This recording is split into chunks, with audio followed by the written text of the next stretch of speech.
718 मजदूरी नहीं मिली तो तेज होगा आंदोलन।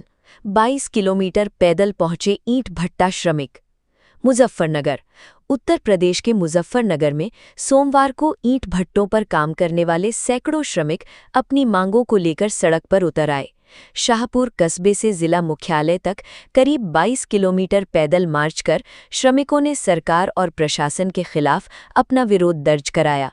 भीषण गर्मी और लगभग 44 डिग्री सेल्सियस तापमान के बीच महिलाओं, बुजुर्गों, युवाओं और युवतियों ने हाथों में तख्तियां लेकर नारेबाजी करते हुए कलेक्टरेट पहुंचकर मुख्यमंत्री और प्रधानमंत्री के नाम संबोधित ज्ञापन सिटी मजिस्ट्रेट को सौंपा। प्रदर्शन का नेतृत्व कर रहे समाजवादी पार्टी नेता सत्येंद्र पाल ने कहा कि सरकार ने ईंट भट्टा श्रमिकों के लिए प्रति 1000 ईंट पर 718.35 रुपये न्यूनतम मजदूरी निर्धारित की है, लेकिन अधिकांश भट्टा संचालक इस आदेश का पालन नहीं कर रहे हैं। उन्होंने आरोप लगाया कि मजदूरों को तय मजदूरी से कम भुगतान किया जा रहा है और प्रशासन इस मामले में प्रभावी कार्यवाही नहीं कर रहा है।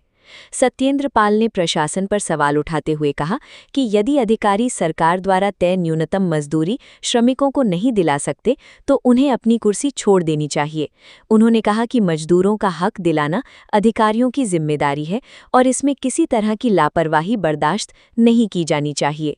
प्रदर्शनकारी श्रमिकों ने ये भी आरोप लगाया कि कई ईंट भट्टों पर रहने, पीने के पानी, शौचालय, स्वास्थ्य सुविधाओं और भोजन जैसी बुनियादी व्यवस्थाओं का भी अभाव है।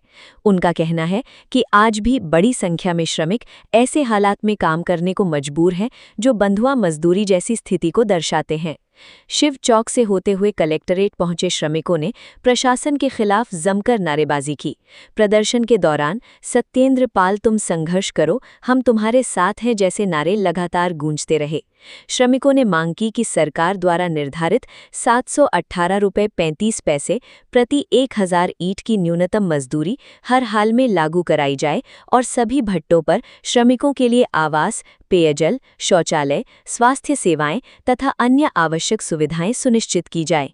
ज्ञापन सौंपने के बाद प्रदर्शनकारियों ने चेतावनी दी कि यदि उनकी मांगों पर जल्द कार्यवाही नहीं हुई और श्रमिकों को उनका कानूनी अधिकार नहीं मिला तो आंदोलन को और व्यापक किया जाएगा, जिसकी पूरी जिम्मेदारी प्रशासन और सरकार की होगी।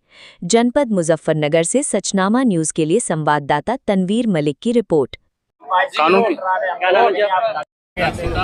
राष्ट्रीय अध्यक्ष असंगठित मजदूर मोर्चा।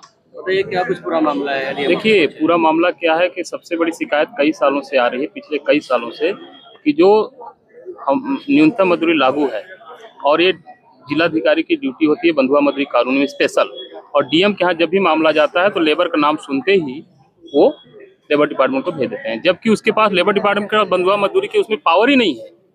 वो बड़ा ऑफिसर है, उन्होंने कह दिया ये करो, लेके फाइल रख लेते हैं। तो विजिलेंस कमेटी बंधुआ मजदूरी का कारण न्यूनतम मजदूरी नहीं देना बंधुआ मजदूरी के दायरे में आता है। इनके अध्यक्ष जो होते हैं जिलाधिकारी महोदय होते हैं, ये अपनी ड्यूटी नहीं निभा रहे हैं। इसके वजह से जो जिसकी ड्यूटी अगर वो नहीं निभाएगा तो मामला गड़बड़ होगा।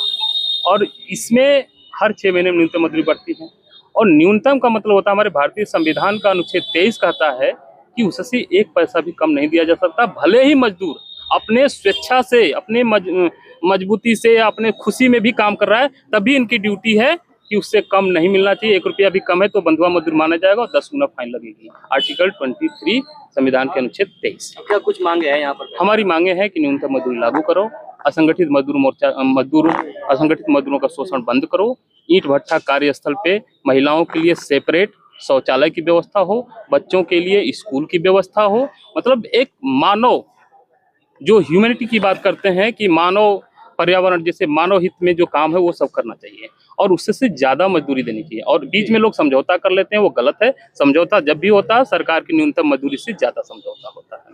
अगर ये 15 दिन में अगर ये बातें नहीं तो 15 दिन के अंदर बहुत बड़ा आंदोलन होगा, और वो इसकी सारी जिम्मेवारी शासन प्रशासन की होगी और जवाब देना पड़ेगा। ठीक।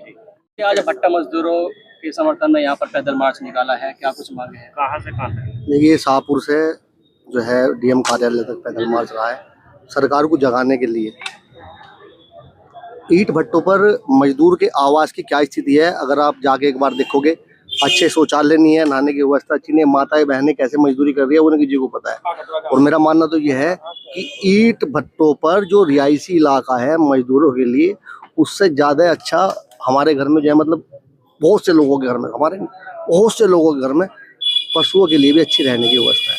तो सबसे पहली मांग तो यही है कि कोई ऐसा जियो ये लागू करे कि जिससे भट्टों पर एक आवास की अच्छी सुविधा हो सके। दूसरी बात, जो कई महीनों से चलता हुआ आ रहा, संगठन के लोग बार बार ज्ञापन देकर थक लिए, 718 रुपये 13 पैसे 718 रुपये 13 पैसे न्यूनतम मजदूरी रखी गई है। मजदूर को क्या मिल रहा, 510 520, जो बीच का पैसा कहाँ जा रहा। शिकायत की किसी बट्टे की एएलसी पे, डीएम साहब पे की, डीएम साहब ने एएलसी को दे दी, एएलसी ने इंस्पेक्टर को दे दी, इंस्पेक्टर जाके अपनी खाना पूर्ति करके बीच में ही हो जाए। भाई ये है 718 रुपये 13 पैसे। अगर अधिकारियों के बस की नहीं है, जो कि उनका कर्तव्य है, तो निश्चित रूप से उन्हें कुर्सी छोड़ देनी चाहिए। और ये जो मजदूरों का हक है, देखो आज हमें तो आज ही पता चला पसीने में चल के, और ये कितने संघर्ष इनका ईंटों का जो है पसीनों में गर्मी में होता है, और वो भी पैसा पूरा नहीं मिल पा रहा, तो इससे बड़ी शर्म की बात क्या होगी। उसी लिए संघर्ष चल रहा है। राष्ट्रीय अध्यक्ष जी बैठे हुए हैं असंगठित संघर्ष मोर्चा की, वे आपको विस्तार से जानकारी दे देंगे, क्योंकि मेरे से ज़्यादा बोलना भी नहीं जा रहा। मैं बोल रहा तो सिर में बहसी हो रही, ऐसा लग रहा। तो किलोमीटर की यात्रा? ये 22 किलोमीटर करीब है। 22 किलोमीटर। कितने लोग साथ हैं? महीने तो हमने है नहीं, कम से कम 200-250 आदमी, और बीच में कोई थक गए, कोई आगे चल रहे, कोई पीछे चल रहे, बड़ा बुरा है। लेकिन जो मजदूर मजबूत मजदूर थे वे सब साथ रहे। जब मांगे पूरी नहीं होती क्या स्टेप रहने वाला है? देखिए 15 दिन का टाइम दे रहे हैं, उसके बाद में जो भी संगठन है हमारा, या जो भी भाई लोग मिलकर बैठ के सलाह करेंगे, अगला कदम जब भी उठाएंगे। लेकिन ये जो हक है ये देना पड़ेगा। अधिकारियों के बस का अगर दिलाना नहीं है तो कुर्सी छोड़ दो अपनी।